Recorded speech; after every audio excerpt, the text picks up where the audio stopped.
முன்னாடி பாக்குறமேங்க, கண்ணு முன்னாடி பாக்குறோம். இன்னைக்கு ஒரு சவுக்கு சங்கரை பாக்குறோம். எத்தனை பேர் பாக்குறோம். நான் சவுக்கு சங்கர் பண்றது எல்லாம் சரின்னு சொல்ல. பப்ளிக்கா கொண்டு போய் வீட்டுல சாக்கடை ஊத்துறானுங்க, மலத்தை ஊத்துறானுங்க. என்னங்க ஒண்ணு ஒண்ணுமே பண்ணலீங்க அவன. எவன் ஊத்துறானோ அவன் ஒண்ணுமே பண்ணலீங்க அவன. ஒண்ணுமே பண்ண இந்த சிஸ்டம் ஒண்ணுமே பண்ணாது. அந்த சிஸ்டம் நினைச்சதுன்னா ஒருத்தரை பப்ளிக்கா அவமானப்படுத்துங்க. அண்ணா அப்போ ஊத்துனவனே கொஞ்ச நாள் கழிச்சு சிஎம் மீட் பண்றாங்க, போட்டோவும் வருது. ரேவந்த், அதுதான் ரேவந்த் சொல்றேன் நானு. அப்ப இங்க மக்கள் என்ன, அப்ப நீங்க என்ன சொல்ல வர்ற? டேய், எங்களை ஏத்தா உன்னை வந்து புழு மாதிரி நசுக்கிறோம்டா, நீ எல்லாம் எங்களுக்கு புழுடாங்கிறான். இந்த அரசாங்க சிஸ்டம் என்ன சொல்லுது? நீ புழுடா எங்களுக்கு அப்படிதான் சொல்லுது. நீங்க எங்கடா நீங்க சிங்கப்பூர் ஆவீங்க? டேய், எந்த ஜென்மத்துலடா ஆவீங்க? அவன் லீக்வான் ஒருத்தன் நின்னான்டா, அவனை சொன்னவங்களுக்கு கோவம் வரும். டேய், அவன்லாம் மக்களுக்கு நின்று செத்தான்டா. அவன்லாம் வந்து அப்படிதான் இருப்பான். அவன் டிக்டேட்டர் தான், அப்படிதான் இருப்பான். அவன் இருக்கலாம், அவனுக்கு எல்லா தகுதியும் இருக்குது. யூஏஇல வந்து டிக்டேட்டர்ஷிப்னா அதை நான் வரவேற்கிறேன். அவன்லாம் டிக்டேட்டரா தான் இருக்கணும். அப்படி ஒரு டிக்டேட்டர் கொடுங்கடா, நாங்க போய் கழுவி குடிக்கிறோம் தினமும். யூஏல இருக்கிற மாதிரி ஒருத்தனை கொடுங்கடா. அவன் அந்த நாட்டுல பெட்ரோல் தீர்ந்து போயிருந்தா அதை டூரிஸ்ட் ஸ்பாட்டா மாத்தி அப்படி மெயின்டைன் பண்ணி நிக்கிறான்டா அவன். சவுதி அரேபியா அவ்வளவு வந்து பாத்தீங்கன்னா பிற்போக்கா இருந்துன்னு சொன்னானுங்க சவுதி அரேபியா. அதுல இன்னைக்கு ஒரு மண்ணை வந்து அவன் வந்து பெண்கள்லாம் டிரைவிங் பண்ணி எல்லாம் மாடர்ன் ஆகணும், எல்லாம் மாத்தணும், கொண்டு வா, எல்லா மதம் ஒண்ணுதான் கொண்டு வா அப்படின்ட்டு அவன் மாத்தி நிக்கிறான்டா ஒரு ரூலரு. ஏடா, இங்க எல்லாமே இருக்குடா. அறிவு, திறமை, கலை, கலாச்சாரம், கோயில்கள், மசூதி, என்ன வேணும் எல்லாமே 1000 2000 வருஷத்துக்கு முன்னாடி இருக்கிற அத்தனை விஷயம். டே, அவன் வந்து ஒரு 200 வருஷம் ஆன சர்ச்சை ஆர்கிடெக்சர் மார்பிள்ட்டு பாதுகாக்கிறான்டா. இங்க 2100 வருஷம் ஆச்சுடா கோயில். வெறும் கல்லு குழிக்குள்ள கிடக்குதுடா. நீ கும்பகோணத்துல போனீங்கன்னா ரொம்ப மினிமம் 500 வருஷம் ஆன கோயில் 50 கோயில் நீ பார்க்கலாம். அந்த கோயில்ல போய் உருள வர்ற நாத்தத்தை மட்டும் பாரு, பறக்கிற வவ்வாலை மட்டும் பாரு. நீ வவ்வால் பறக்கலன்னு நான் மொட்டை அடிச்சுக்கிறேன். நாளைக்கு நான் மொட்டை அடிச்சுக்கிறேன். அங்கிருந்தாலும் போகுது, இந்த அறநிலையத்துறை வாங்கி திங்குது இல்ல, என்ன பண்ணுது அந்த கோயில்களுக்கெல்லாம்? நான் கேட்கிறேன், எப்படா இங்க இருக்கிற சிலைகள்லாம் எப்படா அமெரிக்காவுக்கு ஆஸ்திரேலியாவுக்கும் போது யாரா கட்டுறது? மண்டபம் கட்டுறாங்க, கோயில் மண்டபம். எங்க ஊர்ல இப்ப அவனாசியில மண்டபம், ஒரு சென்னை சில்ஸ்காரங்க வந்து நான் கல்யாண மண்டபம் ஃப்ரீயா கட்டி தரேன்னா, இவனுங்க எல்லாம் டிபார்ட்மெண்ட் பார்த்தீங்கன்னா, இல்ல என் காசு எங்களுக்கு தந்துருக்கு, நாங்களே கட்டிக்கிறேன். இவனுங்க எப்படி கட்டுவானுங்க? 10 பிள்ளை இருந்தா ஒரே பிள்ளை தான் வைப்பானுங்க. என்ன அப்போ என்னதான்டா, எதை தான்டா நீங்க பாதுகாக்கிறீங்க? இப்ப இதெல்லாம் கேள்வி கேட்கணுமா வேண்டாமா? இதெல்லாம் சரியா பண்ணா எதுக்கு விஜய் அரசியல் வர்றாரு? எதுக்கு விஜயோட தேவை என்னன்னு கேக்குறேன் நான். நாம சொல்லுவோம் இவங்க ஒரு தப்பு கணக்கு போடுறாங்க. என்ன நினைச்சுக்கிறாங்க, இந்த போற கூட்டம் எல்லாம் என்னமோ அவரை பாக்குறதுக்கு மட்டும் போடுறதுன்னு கிடையாது. இவங்க மேல இருக்க அதிருப்தியின் வெளிப்பாடுதான். ஏன்னா நீங்க யோசிச்சு பாருங்களேன், FDSக்கு வராத ஒரு கூட்டம் ஒரு நடிகரை பாக்குறதுக்கு இப்படி போய் திரண்டு நிக்குதுன்னா என்ன அர்த்தம்? எல்லாத்துக்கும் என்னன்னா, யாராவது நமக்கு ரெப்ரசன்ட் பண்ணி கேட்க மாட்டானா அப்படிங்கறதா. நீ யாருக்கு ரியாக்ட் பண்றேன்னு இருக்கு. கவர்மெண்ட் யார் சொன்னா கேக்கு, யாருக்கு ரியாக்ட் பண்றதும் மக்கள் கவனிச்சுக்கிட்டு இருக்காங்க. நீங்க விஜய்க்கு தான் ரியாக்ட் பண்றீங்க. எக்ஸாக்ட்லி. ஏன்னா என்ன பிரச்சனை, மத்தவங்களுக்கு ஏன் ரியாக்ட் பண்ண மாட்டாங்கன்னா, ஏதோ ஒரு வகையில மத்தவங்களை வந்து அவங்களோட இமேஜை உடைச்சிட்டாங்க. ஃபார் எக்ஸாம்பிள் அதிமுக வந்து த்ரெட் இல்லைன்னு டிஎம்கே நினைக்குது. ரொம்ப சிம்பிள். ஏன்னா அந்த ஃபேக்ஷன்ஸ் பிரிஞ்சு கிடக்கிற வரைக்கும் அவங்களுக்கு ஒரு பிரச்சனையே கிடையாது. அப்புறம் மற்றவங்க எல்லாம் வந்து சிறு கட்சிகள் இவங்க இந்த பிரச்சனைகள்லாம் வந்து பார்த்தீங்கன்னா லிட்டரலி தேர் பாட் அவுட், அவ்வளோதான், வாங்கிட்டாங்க. ஸோ அதனால அந்த நரேட்டிவ் எப்போ வேணா செட் பண்ணிக்கலாம். இங்க இன்னும் விலை போகாத ஒரே ஆள் விஜய் தான். இதான் உண்மை, இதான் பிரச்சனை. அவங்களோட பிரச்சனை இதுதான். என்னடா அவன் விலைக்கு வர மாட்டானே, ஏதோ ஒரு விலைனா வாங்கி போடலாமே அப்படின்ட்டு இன்னொரு நெரேட்டிவ் கிரியேட் பண்ணாங்கன்னா, திமுக தான் விஜய் வந்து அனுப்பியது, வேற வேலையே இல்லையா விஜய்க்கு? என்ன திமுக சொம்படிக்கிறதுக்கு விஜய் கட்சி ஆரம்பிக்கணும்? திமுக பிஜேபி அனுப்புனா, பிஜேபி திமுக அனுப்புனா, இப்படியே இவனுங்க மாத்தி மாத்தி இதே கமலஹாசனை கமல் கட்சி ஆரம்பிச்சு டிவி எல்லாம் உடைச்சு வீராவேசமா ஸ்டாலின் ஐயாவை எதிர்க்கிறப்போ சங்கினானுங்க இவனுக்கு எல்லாரும் சேர்ந்துட்டு கமலை சங்கினானுங்க. அப்ப அந்த சங்கியை இன்னைக்கு எம்பி ஆக்குறது கூட கூச்சமா இல்லையா? அதுல 3 வருஷத்துல சங்கி வந்து திடீர்னு திராவிட எல்லாம் மாறிட்டாரா? ஏய் நீங்க தானடா இவனுங்க செஞ்சீங்க. இன்னொரு பண்ற ஒரு டேஞ்சரஸான விஷயம் என்ன தெரியுமா ப்ரோ? ஒரு வேர்டை வந்து அதுக்கு இருக்க இம்பாக்ட குறைச்சு அதை நார்மலைஸ் பண்ணி விட்டுறது. நீ எல்லாரையும் சங்கினா அப்ப மக்கள் என்ன நினைப்பான்? ஓ அப்படின்னா அது தப்பு இல்லைன்றத நார்மலைஸ் பண்ற வேலையில இவங்களே ஈடுபட்டு இருக்காங்க. சங்கினா இவங்க என்னன்னா இவங்க சங்கிதான், வேற ஒண்ணும் இல்லை, இவங்கதான் சங்கிதானா. ஆனா இதுல நம்ம ஒரு விஷயம் பேசியே ஆகணும். நம்ம மக்கள் வந்துட்டு கமலையும் சீமானையும் சொன்னப்போ எல்லாம் நம்பினாங்க. ஆனா விஜய் சொல்றப்போ அது ஒர்க் அவுட்டே ஆகல. அது டோட்டல் ஆப்போசிட்டா மாறிடுச்சு. அங்கதான பிரச்சனையே. ஏன்னா அவன் பாக்குறான் அந்த மனுஷனுக்கு என்ன ரெக்கார்டு, அந்த ஆள் என்ன போயிட்டு வந்து என்ன மணல் அள்ளியா வந்து சம்பாரிச்சா, இல்ல மணல் அள்ளி அதுல வர்ற காசுல தான் அவங்க அப்பா ப்ரொடியூஸ் பண்ணாரா? கிடையாது. அதனால ஒண்ணும் கிட்னி இல்லாம கிட்னி இருந்தான். ஒரு ஒரு அம்மா சொல்லுது இன்னைக்கு, நாளை தீர்ப்பு பண்றப்பவே வந்து அரிசி எல்லாம் டொனேட் பண்ணிருக்காங்க. அந்த அம்மா ஒண்ணு சொல்லுது, நான் நாளை தீர்ப்பப்பவே அவங்க அரிசியில வந்து அந்த பையன் வந்த அந்த லாபத்துல அரிசி டொனேஷன்ல நான் வந்து விஜய் படம் போட்டு அரிசி வாங்கியிருக்கேன்னு அந்த அம்மா சொல்லுது. அப்போ அப்படி இன்னொன்னு மெரிட்ல ப்ரூவ் பண்ணாலே இன்னொன்னு பர்டிகுலரா எந்த விஷயம் அந்த அம்மா பேசுனது எனக்கு வந்து ரொம்ப எமோஷனா இருந்துச்சு. எப்படின்னா தான் சொந்த பிள்ளை பேசுவாங்க பாத்தீங்களா, விஜய் எனக்கு கொடுத்தான், எனக்கு ரொம்ப ஒரு மாதிரி இருந்துச்சுன்னா எனக்கு என்ன விக்னேஷ், அது விஜயோட குணம் விக்னேஷ். விஜய் வந்து என்னன்னா, நீ நான் போனாலும் ஒரு ஏதோ அண்ணனை பார்த்த மாதிரி தான் பேசுவாரு, நீ போனாலும் அப்படிதான் பேசுவாரு. நீ இது வந்து பாத்தீங்கன்னா ஒரு எப்படி சொல்றது, பாசாங்காண்டி பேசுறது கிடையாது, ஆளே அப்படிதான். அது ஓகே. தளபதி வந்து பாக்குறோம் நம்ம வந்து பாத்தீங்கன்னா அவரை பத்தி கேள்விப்பட்டிருக்கோம். ஆனா இவங்க வந்து பர்டிகுலரா மனசுல அந்த அளவுக்கு வச்சிருக்காங்க பாத்தீங்களா, அதுதான் எனக்கு வந்து ரொம்ப இதுவா இருந்துச்சு. அது ஏன் அப்படின்ட்டு இவர் எங்க அம்மா விஜய்ங்க அவர் ஏதாவது சுமார் படம் கொடுத்தாருன்னா கோவப்படும் எங்க அம்மா. எங்க அம்மா இன்னைக்கும் கில்லிக்கு ஃபேனு. விஜய் படம் வந்துருதா, விஜய் இப்ப கேக்குது ஜனநாயகம். எங்க அம்மா வந்து படங்கிறது எங்க அம்மாவுக்கு தெரியாது, நல்லா தெரிஞ்சுங்க. அதுக்குள்ளேயே வராது. அம்மாவுக்கு வந்து ஒரு 3 சீரியல் பார்த்தோம், அது ஒரு 2.5 சீரியல் பார்த்தோம், அவ்வளவுதான். ஆனா அம்மா கேட்கிற ஒரே அப்டேட் இவரை பத்தி தான் கேட்கும். விஜய் படம் எப்போ வருது, அந்த படம் அது வருமா, படம் நல்லா இருக்குமா, ஓ அடுத்த வருஷம் தான் வருதா, இவ்வளவு இது கேட்கும், அம்மா கேட்கும். இது நீ வந்து அதை அறியாம கனெக்ட் ஆனது இவனை. அது வந்து ஃபேமிலிஸ் கூட அவர் வந்து எப்பனா அந்த பூவெல்லாம் அது என்னது அந்த அன்னைக்கே ஃபேமிலி ஸ்கூல்ல போயிட்டு அப்படி அவரு உங்களுக்கு புரியுதுங்களா, அன்னைக்கே ஃபேமிலி ஸ்கூல்ல போயாச்சு ஆளு. சோ அவங்க ஃபேமிலியில ஒரு பார்ட்டா தான் விஜய் எப்பவுமே பார்ப்பாங்க எல்லாருமே. அது ஒரு அட்டாச்மெண்ட். மோரோவர் பிரசாந்த் ப்ரோ, படங்கள்லயும் என்னைக்கும் மக்களுக்கு, தமிழக மக்களுக்கு எதிரான எந்த கருத்தையும் அவரு சொன்னதும் கிடையாது, அது பக்கம் நின்னதும் கிடையாது. இல்ல நண்பா, பண்ணணும்னா நிறைய பண்ணிருக்கலாமே, நிறைய காசுக்காண்டி பண்ணணும்னா எத்தனை பண்ணிருக்கலாம் நீ நினைக்கிற? பேன் இந்தியா ஸ்டார் ராஜமௌலியை வச்சு இன்னைக்கு பண்ண முடியும் ப்ரோ. இன்னைக்கு சொல்றேன், இன்னைக்கு இருக்கிற சிச்சுவேஷன்ல he can point out any director and make it happen. இந்த மாதிரி படம் பண்ணணும்னா, அதாவது ஒரு ஆர்எஸ்எஸ் சார்பா படம் பண்ணணும்னா பண்ண முடியும். நான் ஒரு விஷயம் ரொம்ப நெகிழ்வா சொல்லணும். நான் இந்த இடத்துல அது பதிவு பண்றதுக்காக வந்தேன். எனக்கு இப்போ வயசு 36. பட் நான் என்னோட 5 வயசு 6 வயசுல இருக்கும் போது நான் எப்படி விஜய் அண்ணாக்கு ஃபேன் ஆனேன்னா, எங்க பாட்டிக்கு விஜய் அண்ணா பிடிக்கும். நீங்க சொன்ன மாதிரிதான் விஜய்னு சொல்லுவாங்க. அவங்க ஒரு சிவாஜி கணேசன் ஃபேனு, எம்ஜிஆர் ஃபேன் கிடையாது, சிவாஜி கணேசன் ஃபேன். அப்போ அவங்க விஜய் அந்த அப்படி சொல்லி இவங்களுக்கு நமக்கு பிடிச்ச ரொம்ப பிடிச்ச ஒரு பர்சனுக்கு இன்னொரு பர்சன் இப்படி பிடிக்குதுன்னா அப்படிதான் நான் விஜய் அண்ணாவோட ஃபேன் ஆனேன் சின்ன வயசுல இருந்து. அது ஒரு விஷயம். அப்புறம் இன்னைக்கு ஒரு விஷயம் நான் உங்களுக்கு கூட கமெண்ட்ல போட்டிருப்பேன். அந்த அண்ணா நின்னுட்டு இருக்கு, அண்ணாவை சுத்தி ஒரு 3 பேர் நிக்கிறாங்க, அவங்க எல்லாத்தையும் வாங்கி கொடுக்கலாம். என்ன பண்ணலாம், அந்த வேல் வரும்போது அண்ணா மண்டி போட்டு நின்னு வாங்கினாரு பாருங்களேன். ஐயோ எனக்கு அப்படியே அதுதான் எனக்கு பெருசா தெரிஞ்சது. அவர்கிட்ட வாங்கி கொடுக்கறதுக்கு அவர் கைய காமிச்சா வாங்கி கையில கொடுக்க போறாங்க. தன்னோட வேலையை அடுத்தவங்க என்ன எதிர்பார்க்க மாட்டாரு. அதுதான் இது வந்து அவர் வந்து ஷூட்டிங் ஸ்பாட்ல இருந்து அப்படிதான் அவர் கூட அவர் தான் பிடிப்பாரு. நம்ம நிறைய கேள்விப்பட்டிருக்கோம். ஜக்கு கூட இருக்கு அப்படி இல்ல. ஜக்கு வந்து நீங்க வந்து அப்படியே வளைஞ்சு நெளிஞ்சு சொம்பெல்லாம் அடிக்க மாட்டேன். அப்படி ஜக்கு வேலையை ஜக்கு பாப்பாரு, விஜய் வேலையை விஜய் பாப்பாரு, அவ்வளவுதான். நீங்க வந்து அந்த அன்னைக்கு கூட லாஸ்ட் வீக் கூட அண்ணா இறங்க சொல்லுங்கண்ணா, அந்த ஒரு கனெக்டிவிட்டி பாத்தீங்கன்னா இவ்வளவு உரிமையா அண்ணா இறங்க சொல்லுங்கண்ணா சாயுதுங்கண்ணா அப்படின்னு ஒரு அந்த வாய்ஸ் வந்து ஜெகதீஷ் அண்ணா வாய்ஸ் தான் வண்டிக்குள்ள இருந்துட்டு சொன்னாரு.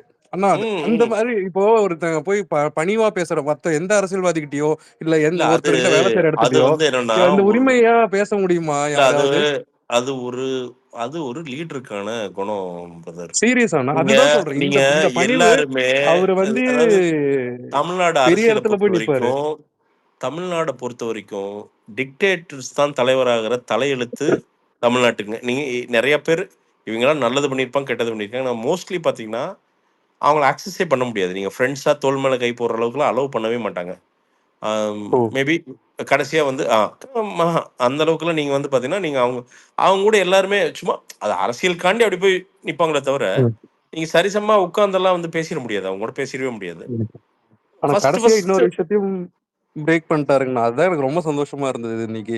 எல்லாரும் இந்த இவனுங்கெல்லாம் வந்து இந்த கூட்டம் ஓட்டா மாறாதுங்கிறத அவரு வாயாலேயே அதை கேட்டு தெளிவுபடுத்தி அந்த நேரத்துல அந்த பாகுபலி பிரதர் அவரு ஃபீல் ஹி உண்மையாலுமே அப்சர்வ்ஸ் எவ்ரிதிங். ஹி ஆமா அப்சர்வ்ஸ் அந்த எவ்ரி பாகுபலி ஃபீல் வந்துச்சு. உடனே அவர் கேக்குறாரு, இல்ல எல்லாரும் டிவிக்கேன்னு கத்துறாங்க. சரியான அவருக்கு கூஸ் பம்ப்ஸ் வந்து மூமெண்ட். அவரோட ஒரு ஸ்பீச்ல இருந்து இன்னொரு ஸ்பீச் வர்றதுக்குள்ளேயே தன்னை பத்தி என்ன கமெண்ட்ங்கிறத அப்சர்வ் பண்ணிட்டு தான் மேலே ஏறுறாரு. ரொம்ப சிம்பிள். சூப்பர்ண்ணா. அது வேணும்ல. ஆமா அப்டேட் பண்ணிட்டு தான் ஏறுறாரு. அப்படி அப்டேட்ல அடுத்த வாரம் எங்க இல்லைன்னா ஊர் வராரு தெரிக்க இல்ல விடணும். அதாங்க அப்படி அப்டேட்ல இல்லைன்னா இத்தனை வருஷம் ஒருத்தன் வந்து பாத்தீங்கன்னா இந்த இந்த சினிமா ஃபீல்ட்ல ஆள்றதெல்லாம் வாய்ப்பே கிடையாது. ஏன்னா இங்க கண்டிப்பாண்ணா. எத்தனை பேர் எத்தனை கோடியை கொண்டு வந்து நான் பையனை ஹீரோவாக்குன்னு சொல்லிட்டு ஒரே படத்துல திரும்பி போயிருக்காங்க. அப்போ உண்மைண்ணா. அதனால இல்ல விஜய் இன்னுமே ஷார்ப்பா வருங்க. நீங்க பாருங்க இன்னுமே விஜய் வந்து இப்பதான் ஆரம்பிக்கிறாரு. மெருகாயிட்டே போவாரு. நீங்க அந்த கடைசி மீட்டிங் நடக்கும்போது விஜய் அடிச்சு தூக்கும் அப்படி பட்டேருங்க. அண்ட் இன்னொன்னு சூப்பர்ண்ணா. அது முடிஞ்சதுக்கு அப்புறம் இன்னொரு ரவுண்ட் வருவாரு. ஏன்னா ஒண்ணு நீங்க தேர்தல் பிரச்சாரம் வர்றப்போ நீங்க தொகுதிக்குள்ள இறங்கும் அப்படி இல்ல தெளிய வச்சு வச்சு அடிப்போம். என்ன என்ன மேட்டர்னா இவனுக்கு எவனுக்குமே கூட்டம் வராது. அது ஒரு எம்ம காண்டில் இருப்பானுங்க எல்லாரும். என்ன அது இல்லதான் இன்னைக்கு வந்து பர்சன்டேஜ் வந்து எனக்கு ஓப்பனா எனக்கு டிக்ளேர் பண்றாங்க. எனக்கு 2 சந்தோஷம் பிரதர். இது விஜய் ஜெயிக்கிறது தோக்குறதெல்லாம் வந்து மக்கள் கையில் இருக்கு. அதனால அதை பேசவே வேண்டாம், நம்ம அதை விட்டுறலாம். ஆனா எனக்கு 2 சந்தோஷம் இருக்கு. என்னன்னா இந்த எலெக்ஷன்ல கூட்டம் கூட்டுறவனுக்கு எல்லாம் சரியான மவுசா இருப்போம். என்னங்க அதுவும் போக போற ஜனமே சொல்லிரு யோ என்னையா யோ கூட்டமா உனக்கு கூட்டம் வேணும்ல 1000 ரூபாய் கம்மியா வரமாட்டேன்னு 300 ரூபாய் பார்ட்டி பூரா 1000 ரூபாய்க்கு அப்கிரேட் ஆயிரும். நாங்க விஜய் கூட்டத்துக்கு போறோம் போ, நான் உங்க கூட்டத்துல வரமாட்டேன்ருவீங்க. அதனால இவங்களுக்கெல்லாம் மவுஸ் ஜாஸ்தி ஆயிரும். இன்னொன்னு இந்த கொலுசு இதெல்லாம் கொடுக்கணும். இந்த எலெக்ஷனுக்கு எனக்கு தெரிஞ்சுங்க ஓட்டுக்கு 5000 ரூபாய் கம்மியா கொடுத்தா எவனும் போட மாட்டானுங்கன்னு நினைக்கிறேன். இல்ல வாங்கிட்டும் போட மாட்டானுங்க. அது ப்ரோ 5000 ரூபாய் இல்ல. அவங்க இந்த வாட்டி இவங்க டிமாண்ட் பண்ணுவானுங்க, எவ்வளவு காசு கொடு இவ்வளவு காசு கொடு. சதீஷ் அப்படிலாம் நீங்க நினைக்காதீங்க. வாங்கினானுன்னா அவனுக்கு நீங்க வந்து கோயில்ல போய் சத்தியம் பண்ணுவானுங்க. நீங்க அதெல்லாம் நீங்க டெக்னிக்கலா பல டெக்னிக் இருக்குது. தமிழர் பண்பாடு காசு கொடுத்து கை நீட்டு காசு வாங்கிட்டு ஓட்டு போடணும். கற்பூரத்துல சத்தியம் போட்டுங்க அவன் அந்த பாத்தீங்கன்னா அப்படியே ஓரக்கண்லயே பட்டிருப்பானுங்க பாத்தீங்கன்னா. நான் எங்க பாட்டி ஒன்று இருக்கு ரெகுலரா ஒரு அமௌண்ட் வாங்கும் நம்ம பாட்டி. அந்த பூத் ஏஜென்ட் நின்று இருப்பான். அது வந்தோடனே பாத்தீங்கன்னா பாட்டி ஒரு சிக்னல் காமிக்கும் அப்படிங்க. ஆமா அப்படிங்க அதான் சைன். இல்ல இதையும் சொல்லிட்டாங்கல்ல, இதையும் மக்கள் முன்னாடியே சொல்லி அவங்க வாயிலே இல்லன்னு சொல்ல வச்சிருவாரு. நம்ம முன்னாடி சத்தியம் வாங்கிடுவோம். இல்ல அவ்வளவுதான். இல்ல இல்ல இல்ல சீரியஸா இது என்னன்னா எனக்கு ரொம்ப தமிழகம் இந்த காசுக்கு இல்லாம வெளியில வந்து விஜய்க்கு நான் விஜய் ஜெயிக்கிறது நான் சொல்றேன். இப்பதான் ஒரே நிமிஷம் இப்பதான் நம்பிக்கை வந்திருக்கு ஜனங்களுக்கு. அதாவது இதுக்கு முன்னாடி ஆப்ஷன் பாத்தீங்கன்னா ஒன்னு டிஎம்கே இருக்கு ஏடிஎம்கே இருக்கு. எப்படி நம்ம சொன்னாலும் காசு வாங்கிட்டு போடுறாங்கனால இவங்க ரெண்டு பார்ட்டிட்டுமே தான் காசு வாங்குவாங்கன்னு வைங்களேன். இருந்தாலும் ஜனங்க வந்து பாத்தீங்கன்னா உங்களுக்கு வந்து ஒரு சரியான ஆப்ஷன் இது வரைக்கும் அவன் வாங்குறது தப்பே சொல்ல முடியாது. இவனுக்கு இல்லைன்னா அது தவறு நானும் சொல்லல. ஆனா அவங்களுக்கு ஜனங்களுக்கும் வேற ஆப்ஷன் இது வரைக்கும் கிடைக்கல. மூணாவதா பாத்தீங்கன்னா காசு வாங்கிட்டு ஒரு நல்ல தலைவர் போறலான்னு பார்த்தாலும் நல்ல தலைவர் எங்க இருந்தாரு இதுக்கு முன்னாடி, புரியுதுங்களா? சோ ஒண்ணு இவங்களை விட்டு பிரிச்சு வந்தாலும் இல்ல எனக்கு என்ன நான் என்ன இன்ட்ரெஸ்டிங்கா நான் வெயிட் பண்றேன் அப்படின்னா இந்த கேண்டிடேட் செலக்ஷனுக்கு நான் வெயிட் பண்றேன். ஒருத்தன் கேள்வி கேட்டான், நீ விஜயோட ஃபேனு, நீ வந்து டிவிக்கு ஆதரிக்கிற, ஆனா உன் தொகுதியில எவன் நிப்பான்னு பார்த்து ஓட்டு போடுவியா இல்ல நீ பாட்டுக்கு விஜய்ங்கிறதுக்காக ஓட்டு போடுவியா? அந்த கேள்வி வந்து அதுதான் நிறைய பேரோட கேள்வி. இல்ல முக்கியமான கேள்வி. அந்த தொகுதிக்கு சரியா வேலை செய்யறவங்களுக்கு தான் நம்ம ஓட்டு போட முடியும் நிச்சயமா. ஆனா அதுக்காண்டி என்ன தெரியுமா, இல்ல அதுக்காண்டி நல்லா இருக்கான்னு அப்படிங்கிற ஒரே காரணத்துக்காண்டி திருடங்கட்சி கொண்டு போய் ஓட்டு போட முடியாது இல்லையா? அதுதாங்கண்ணா. ஆனா எனக்கு ஒரு நான் டவுட் டிஃபெண்ட் பண்ணது பேசாம என்னன்னா, இவரு இந்த கட்சி ஆரம்பிக்கிறதுக்கு முன்னாடி எத்தனை வந்து சட்டமன்ற உறுப்பினர் இது உள்ளாட்சி இதுல போன எலெக்ஷன்ல எத்தனை பேர் வந்தாங்கல்ல. 120 அதெல்லாம் அப்ப வந்து 120 டிவிகேங்கிற கட்சியே 120 இல்லையே. கவுன்சிலர்ஸ். கவுன்சிலர் வந்தாங்கல்ல, அப்ப வந்து டிவிகேன்னு ஒரு கட்சியே இல்லையேண்ணா. அப்ப வெறும் அண்ணா மன்றம் தானே பிரசாந்த், இருந்தது. எனக்கு அப்ப நீங்க அந்த ஹெல்ப் அப்படியும் பண்ண பண்ணதை பார்த்து முடியாதுல்ல. தான் மக்கள் ஓட்டு போட்டாங்க. விஜய் ஃபேஸ கரெக்ட் பார்த்து போட்டு போடலையே. கரெக்ட் சோ கரெக்ட் ஒரு தொகுதியில ஒரு இறங்கி ஒரு எல்லாம் வேலை செஞ்சுட்டு தான் இருக்காங்க. அவங்க பேஸ ஸ்ட்ராங் பண்ணிட்டு தானே இருக்காங்க. சேலத்துல நிறைய வேலை நடக்குது இவங்க சொந்த இல்ல பணத்தை போட்டு. இல்ல அதுதான் பிரதர். நல்ல கேண்டிடேட்ஸ் அவர் வந்து செலக்ட் ம், பண்றது, அதை சரியா ம். பண்ணிட்டாருனாலே நான் விஜயோட வெற்றி என்னன்னு பாக்குறேன்னா, இந்த 2026ல எனக்கு என்ன வேணா நடக்கும் பிரதர். அரசியல் ஒருத்தனை ஆ, என்ன வேணா பண்ணோம். நான் அதுக்குள்ள அந்த ஸ்பெகுலேஷனுக்குள்ள போக விரும்பல. ஆனா ஒரு கணிசமான வாக்குகளை அவர் காசு கொடுக்காம வாங்கிட்டாலே அவருக்கு மிகப்பெரிய வெற்றிங்க. அதுவே ஒரு மிகப்பெரிய மாற்றங்க, மிகப்பெரிய மாற்றம் கரெக்ட் தமிழ்நாட்டுல. அதுவே கரெக்ட். அண்ணா நீங்க வந்து பாத்தீங்கன்னா பிரசாந்த் அண்ணா, உனக்கு சொல்லுங்க bro. ஃப்ரெஷ் இல்ல. உங்களுக்கு இப்போ நம்ம கேண்டிடேட் போடுவாங்கல்ல, எல்லாருமே ஆமா மோஸ்ட் ஆஃப் தெம், நான் சொல்றது ஒரு 95% எல்லாம் ஃப்ரெஷர்ஸா தானே இருப்பாங்க. அவங்க நல்லவனா கெட்டவனா, இதுக்கு முன்னாடி ஊழல் பண்ணியிருக்கானா இல்லையான்னு நம்ம எப்படி அதை வந்து கணிக்க முடியும்? இல்ல ரேவந்த், அப்படி கிடையாது. நீங்க ஃபார் எக்ஸாம்பிள் ரொம்ப சிம்பிளா ஒன்று சொல்றேன். இப்போ அந்த ஏரியால ஒரு டாக்டர் போடுறாங்க, ஃபர்ஸ்ட் டைம் நிக்க வைக்கிறாங்கன்னு வச்சுங்களேன். அவர் வந்து அரசியல்ல எப்படி இருந்தாருங்கிறது, அது அரசியலுக்கு வந்து பாத்தீங்கன்னா புதுசா இருக்கும். ஆனா அனுபவத்துல அந்த ஏரியால அவர் எவ்வளவு நல்லவர் கெட்டவருங்கிறது தெரிஞ்சிருக்குமே. ஓகே இப்போ ஓகே, கரெக்ட். ஃபார் ஆனா எக்ஸாம்பிள் வந்து ரொம்ப இப்போ பிரபு ரொம்ப இருக்காரு. ரொம்ப சிம்பிள்ண்ணே, நான் சொல்லிடுறேன். ஆஹ் கிரவுண்ட் உம் லெவல்ல இப்ப கடலூரே எடுத்துக்கிட்டா கூட, கடலூர்ல வந்து பாத்தீங்கன்னா இவரு ராஜ்குமாரனுக்கு தான் பாத்தீங்கன்னா மாவட்ட செயலாளரே கொடுத்துருக்காங்கன்னீங்களா. ஆக்சுவலா உம் அவரு, நான் ஓப்பனாவே சொல்றேன், இந்த கோவிட் டைம்ல வந்து அதிகமா தமிழ்நாட்டுல வந்து விஎம்ஐல வந்து பாத்தீங்கன்னா இந்த ஆக்சிஜன் சிலிண்டர் கொடுத்ததெல்லாம் பாத்தீங்கன்னா அவங்க தான் கொடுத்துருக்காங்க. இன்னொன்னு, இந்த ஓகே கிரவுண்ட் லெவல்ல வந்து யாரு வந்து ஆரம்பத்துல இருந்து இந்த மக்கள் பணி, இந்த பேரிடர் காலத்தெல்லாம் இது பண்ணிருக்காங்க, அவங்களதான் பாத்தீங்கன்னா இன்னைக்கு தளபதி வந்து பாத்தீங்கன்னா அந்த பொறுப்புகளே கொடுத்து வச்சிருக்காருன்னு. ஸோ புரியுது. கேண்டிடேட்ஸும் பாத்தீங்கன்னா மக்களுக்கு நெருக்கமாகவும் சேவை செஞ்சவங்களாகவும் அந்த மாதிரி தான் பாத்தீங்கன்னா நிறுத்துவாங்க. ஸோ அது உம் கண்டிப்பா நான் அந்த ஒரு இது இருக்கு. உங்களுக்கே தெரியும், ஒரு ஒரு ஏரியாலையும் பாத்தீங்கன்னா இப்போ விலையில்லா உணவகம், பால் திட்டங்கள், ரொட்டி பால் திட்டங்கள் இதெல்லாம் சொன்னா கூட இப்ப வரைக்கும் உம் பாத்தீங்கன்னா அவங்களால முடிஞ்சது இந்த பயிலகம் இது எல்லாமே வச்சு நடத்திக்கிட்டு இது பண்ணிக்கிட்டு தான் இருக்காங்க. கண்டிப்பா அவங்களால கண்டிப்பா எந்த அளவுக்கு கண்டிப்பா. இம்ப்ரூவ் பண்றாங்களோ. உங்களுக்கு குருதி இயக்கத்துல வந்து பாத்தீங்கன்னா கிரவுண்ட் லெவல்ல தான் இருக்காங்கன்னீங்களா. அவங்க மோஸ்ட்லி உம் ஆன்லைனுக்கு வர்றதில்ல. ஸோ அது வந்து இல்ல இது நமக்கு என்ன விக்னேஷ், ஆஹ் எனக்கு தெரிஞ்சு உம் அண்ணன் வந்து இந்த கேண்டிடேட்ஸ் எல்லாம் முன்னமே எவ்வளவு சீக்கிரம் அறிவிக்கணுமோ அறிவிக்கணும்னு நினைக்கிறேன். ஏன்னா அவங்க மக்களை போய் ரீச் ஆகிறதுக்கு ஒரு டைம் எடுக்கும் என்னங்க. ஸோ ரெஜிஸ்டர் பண்ணணும் அந்த ஏரியால, அந்தந்த தொகுதியில அவங்கள மார்க்கெட் பண்ணணும். ஏன்னா நமக்கு நீங்க எண்ணி பார்த்தீங்கன்னா ஒரு 20 பேர் தாண்டி எல்லாருமே பொதுமக்களுக்கு தெரியாது அவங்கள. அப்படிங்கிறப்போ கொஞ்சம் முன்னாடியே அனௌன்ஸ் பண்ணாரு அப்படின்னா மக்களுக்கு இன்ட்ரடக்ஷனுக்கு வந்து ரொம்ப சிறப்பா இருக்கும். அண்ட் இன்னொன்று ஆனா அப்படி இன்னொரு பண்ணா வந்து அதுலயும் பிளாஸ் இருக்குல்லண்ணே. அப்படி ஏர்லியா பண்ணாங்கன்னா இவங்க ஒரு குரூப் சுத்துவாங்களா ஆப்போசிட்ல, இல்ல அது நீங்க நல்லது வந்து ரேவந்த், ஏதாவது அது நல்லது. ஏன்னா ந- அப்ப இல்ல இல்ல ஸ்க்ரூட்டினி நான் வரும். நிறைய அவங்க இருக்குண்ணா அவங்க உள்ள இருக்குல்ல. அவங்க செய்யற நெகட்டிவா தவ- மாறாதுண்ணே. இல்ல எப்படி இல்லண்ணே, மாறும் நான் நான் நம்ம? நான் சொல்ற நான் சொல்ற பாயிண்ட் உங்களுக்கு புரியல. இப்போ ஃபார் எக்ஸாம்பிள் இப்போ என்னதான் வந்து கேண்டிடேட்டா அனௌன்ஸ் பண்றாருன்னு வச்சுக்கோங்க. ஒன்னே ம் இப்போ ஆப்போசிட்ல இருக்கிறவங்க யாரு, ஒன்னு டிஎம்கேவோ இல்ல ஏடிஎம்கேவோ ஏதோ ஒரு கட்சி, அந்த ம் கட்சி என்கிட்ட வந்து விலைக்கு இல்ல பேச மாட்டாங்கன்ற ஒண்ணு இருக்கு. அதுதான் ரேவந்த், திருப்பி அதான் சொல்றேன். இது அவ்வளவுமே தலைமை என்ன ஸ்ட்ரென்த்தை பொறுத்து மிரட்டுவாங்க, தான். இல்ல இல்ல இல்ல என்ன நான் திருப்பி மிரட்டுவாங்க, என் இல்ல ஃபேமிலியை அதுதான் மிரட்டுவாங்க. சொல்றேன் ரேவந்த். இல்ல கண்டிப்பா இது நான் என்ன ரேவந்த், கேக்குறேன். இது ஒண்ணு சொல்லிக்கிறேன். ஆனா ஒரு நிமிஷம் ரேவந்த், ஒண்ணு ஆ சொல்லிக்கிறேன். மிரட்டலுக்கெல்லாம் பயப்படுற மாதிரிலாம் இப்ப இல்ல ரேவந்த். ஆ ஏன்னா இவங்க அப்படி இல்ல விக்னேஷ் அண்ணே. எல்லாத்தையும் பார்த்துட்டு அண்ணே தான் வந்திருக்காங்க. எனக்கு இல்ல இல்ல நீங்க ஆ, இதுதான் என்ன தப்பு. மிரட்டினா நான் பயப்பட இப்போ மாட்டேன். என் குடும்பத்துல இப்ப எங்க அம்மா அப்பாவே மிரட்டினா என்ன பண்ண முடியும்? இல்லப்பா, எல்லாத்தையும் ஏன்னா இது நம்ம பண்ணி எல்லாம் தான் வந்து தீவிர வைக்கிறாங்க. பொலிட்டிஷியன்ஸ் இல்ல. நம்ம எல்லாம் வந்து ம். First time politicians. புரியுது இப்ப புரியுது நீங்களும் புரியுது. ஒரு தோழர், நானும் ஒரு ஆ- தோழர் அப்படின்றது காரணம் என்ன, நம்ம எல்லாம் தாவேக்கால சேர்றோம்ன்றதுனால தான். ஆனா ஆனா இதுக்கு முன்னாடி நம்ம எல்லாம் வெறும் ஃபேன்ஸ் பிரசாந்த், தான். ஆக்சுவலா ம் ரேவந்த் சொல்ற மாதிரி யார் யாரெல்லாம் பாத்தீங்கன்னா இப்ப நிர்வாகிகள் கொடுத்திருக்காங்கல்ல, இன்னும் கேண்டிடேட் சர்வீஸ்ல ம் நிர்வாகிகள் அவங்களோட ம் பேக்ரவுண்ட் எடுத்து ஃபேக்கான விஷயங்கள், புரியுதுங்களா, அந்த ரியல் எஸ்டேட்ல இங்க பண்ணாரு அப்படி அதெல்லாம் பண்ணாருன்னு நிச்சயமா சொல்லிட்டு நடக்கும், அது நிச்சயமா நடக்கும். அது ஆல்ரெடி பாத்தீங்கன்னா அது வந்து யூடியூப்ல தனியாவே பாத்தீங்கன்னா டிஎம்கேவோட அவங்க சைட்ல இருந்து பாத்தீங்கன்னா அது போயிட்டு இருக்கு. நான் official-ஆவே நான் அது பார்த்தேன். ம் சோ இந்த மாதிரி கேண்டிடேட்ஸ் கொடுத்தா ஆரம்பத்துல இருந்தே பாத்தீங்கன்னா இந்த மாதிரி வேலைங்களையும் பாத்தீங்கன்னா ஃபேக்கா இது பண்றது ஏன் இவனுக்கு பர்டிகுலரா 2 கேஸே போட்டு வர்றது கூட இது இருக்கு.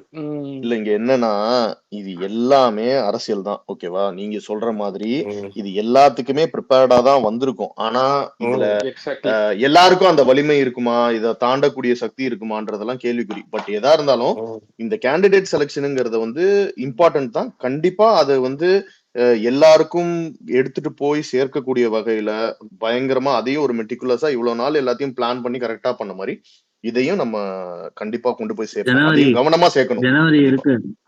கண்டிப்பா கூட்டணி இந்த ஃபேக் நியூஸ் ஸ்ப்ரெட் பண்றதுல நிறைய இடத்துல அடி வாங்கிட்டாங்கன்னா அவங்க டிஎம்கே சைடுலயோ இல்ல யாரோ ஃபேக் நியூஸ் ஒன்னு ஸ்ப்ரெட் பண்ணா அதுக்கு கீழே இருக்க அத்தனை கமெண்ட்ஸ்லயுமே வந்து அவங்களை எக்ஸ்போஸ் பண்ணிடுறாங்க நம்ம ஆளுங்க.